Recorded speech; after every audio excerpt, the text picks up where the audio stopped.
Welcome to the American Maritime Podcast. I'm your host, Jennifer Carpenter, Vice President of the American Maritime Partnership. Today, we are very happy to be joined by Dick Balzano. Dick is the CEO of the Dredging Contractors of America. For more than 30 years, he has served the interests of American Maritime in both the government and the private sector. He is a combat veteran of Iraq and Afghanistan who retired from the U.S. Navy at the rank of captain. Dick, thank you for your service, and thank you for coming on the podcast today. Oh, thank you, Jennifer, and nice to see you again. You too. So let's start by talking about your day job, advocating for the American dredging industry. For those who don't know much about it, give us the elevator pitch. What is dredging and why is it important? Well, think of it like your car. Your car has multiple systems that help it move, right? And the tires touch the ground.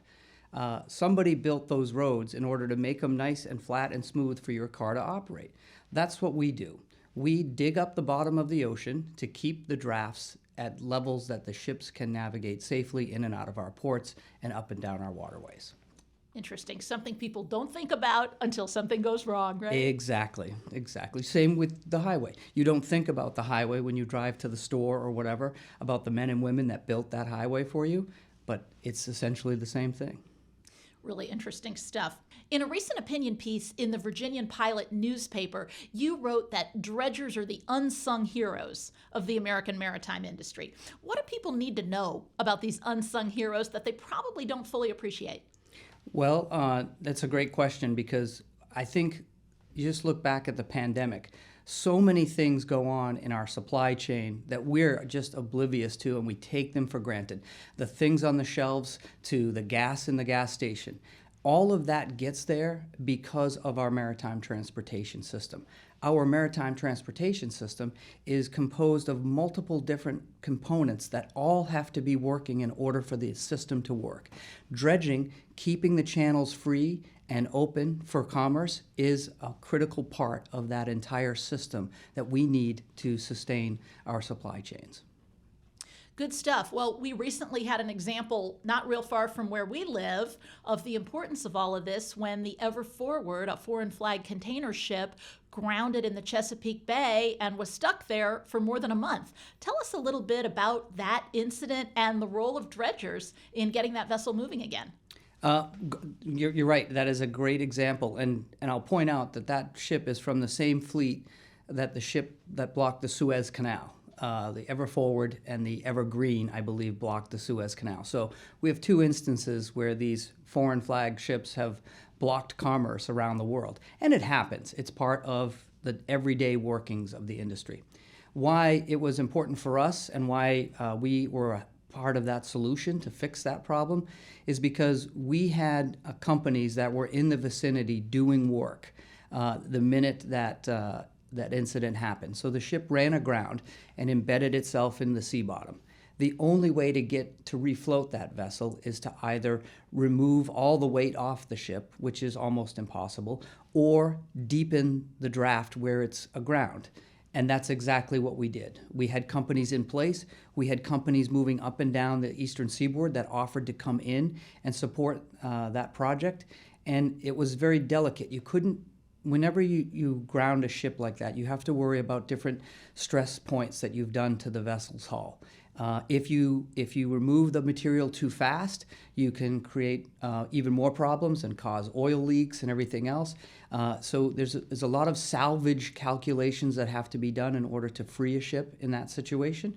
And our guys were on site within hours and working a plan to get that ship free. Yes, it took a long time, but there was a reason for that. We wanted to do it safely to get it to prevent any further damage to not only the environment, but the equipment and the personnel on board.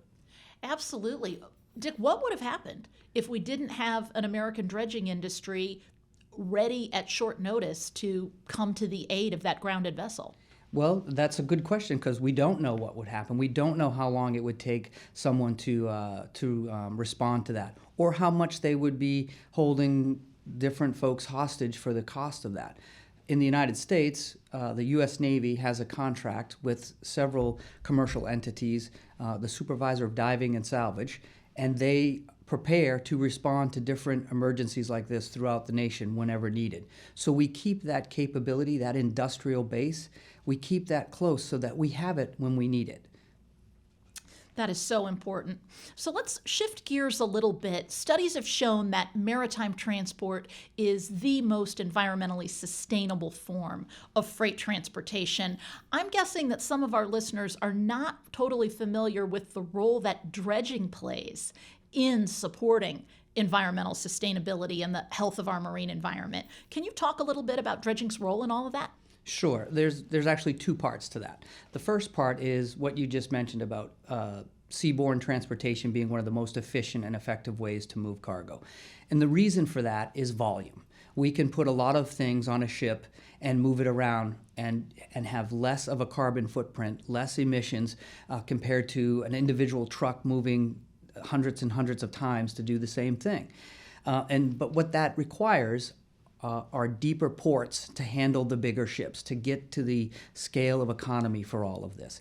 So who else can do that? No one. We're the ones who dig the sea bottom. That's what we do.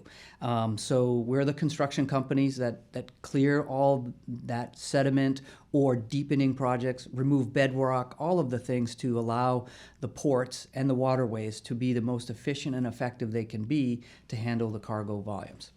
The second part of that question is wetlands remediation. So as you know, we have different climate events going on. We have massive weather events that have happened, and Mother Nature does a tough job on our coastlines. Our industries have technologies and practices and procedures in place that we dig up the eroded and moved portions of the coastal area, and we can pump them back in and rebuild the wetlands or rebuild the beach. And we've done many of them successfully up and down the East Coast and the Gulf Coast for years. And it's a little thing that folks don't really know much about, but it's what's preserving our wetlands and it's what's reclaiming our beaches. Really interesting stuff. So staying on the environmental theme, offshore wind energy is shaping up to be a major new American industry with great potential for American jobs as well as clean energy. Can you talk a little bit about the role of companies that operate dredges in building out offshore wind in the U.S.? No, another great question, and you are absolutely right. The offshore wind maritime portion of that is going to be an entirely new marketplace here in the United States, and it's very exciting to be around it and involved in it. Our companies do a number of various different things to support those types of projects. A lot of the cabling that is in between the different generators and the shore and the substations, that all has to be buried. So that means digging up the sea bottom and putting these cables and other components below the seabed. On top of that is what's called scoring. So what we do is we put rocks and soil on top of the things that we need protected so that ships' anchors can't rip them up, or fishing nets or environmental climate type events, hurricanes could tear them up. And I will mention one of our companies is leading the way, Great Lakes Dredge and Dock, that just recently put down over $200 million on the first U.S. Jones Act built and certified rock scoring vessel. So this is a vessel that will go out and very delicately and with great precision place the rocks and sediment in the places that the projects need them. Oh, that is really interesting stuff, and I know that that is critical to the subsequent installation of these wind turbines. And so you're saying this vessel is going to be built in an American shipyard by an American company, crewed by American mariners. Exactly. The Philly shipyard is building it. A U.S. company is making the investment, Great Lakes Dock and Dredge and Dock, and U.S. mariners will serve aboard it. Oh, that's excellent. So we talk a lot about the Jones Act on this podcast from a variety of perspectives. You've got a really interesting background here. I mentioned in my introduction your military service. You were also presidentially appointed Deputy Administrator of the Maritime Administration for 3 years, and now you're advocating for the U.S. dredging industry. Tell us, Dick, just as you look at the Jones Act, why do you think it is so important to America's national, homeland, economic security? Why does it matter? Well, thank you, Jennifer. That's a great question because it matters enormously, and here's why. I'll give you an answer first from my military background. As an officer or as most any military personnel, you're always trained never give up your supply line. Never give your supply line up. You're only as good as your last bullet or bomb, and then you're dead. So a nation has to look at that the same way. We don't want to give up our supply lines to be controlled by foreign entities. It's ill-advised. It compromises your own national security. Nothing taught us that, again, more than the pandemic, where we saw manufacturing and industry that has left and gone overseas of critical components that we needed to sustain our own society here in the United States. So part of being a sovereign nation is having your own industry to support you. And one of those critical industries is the maritime industry, especially us. We are an island nation. Trading and moving our critical commodities up and down our coastlines as we see fit to where we need them is essential to any nation. Well said. And, we're certainly, when you said a military is only as good as its last bullet or bomb, I'm thinking of the Russian invasion of Ukraine and what we're all learning about the importance of logistics to sustaining military activity. And you can go one step further with the Ukraine example, and that is energy independence. Look at what Europe is suffering right now and the compromised position they've placed themselves in by being dependent on a nation that they knew could possibly be unstable at some point, and they're reliant on them for all of their energy. We don't want to be reliant on another nation to move our energy products around this country. We don't ever want that. Absolutely not. Dick, why is the Jones Act so important to the dredging sector specifically? The maritime industry is a global marketplace. In that marketplace, there's tons of competition, as you can imagine. If we didn't have a Jones Act to protect our own industrial base, it would get gobbled up in the giant conglomerate foreign entities that take flags of convenience or countries of convenience to operate out of, to exploit labor, exploit tax laws or labor laws. And so although that appears to be attractive in the sense of a price, it is not in the sense of a nation and your industry. You lose your workforce, you lose your ability to make the equipment that we have in need. It's just not it's not an avenue or an option.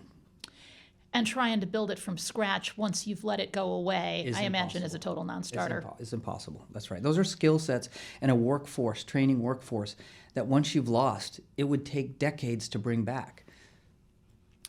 And at the point we realize we've lost it and we need it, we're not going to have decades. That's when you really, that's the last time you want to be saying, hey, we need this industry, is when you've lost it. Absolutely. Dick, before we close out the podcast, anything you want to dig a little bit deeper into or anything that we haven't talked about that you'd like to highlight for our listeners? No, I think maybe one point is that the maritime industry has had the spotlight on it now for quite a few months.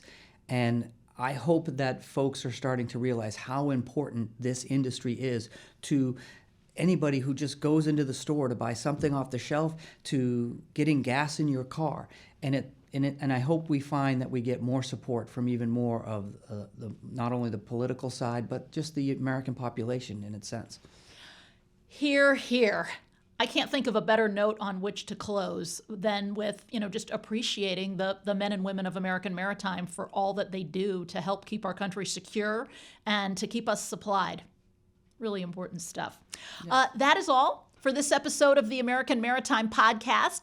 Dick, we are so appreciative of your time today and for sharing your insights. Thank you to all of our listeners. We encourage you to share this podcast with others who are interested in supporting and learning more about American Maritime. So that's all for today. I'm Jennifer Carpenter, signing off.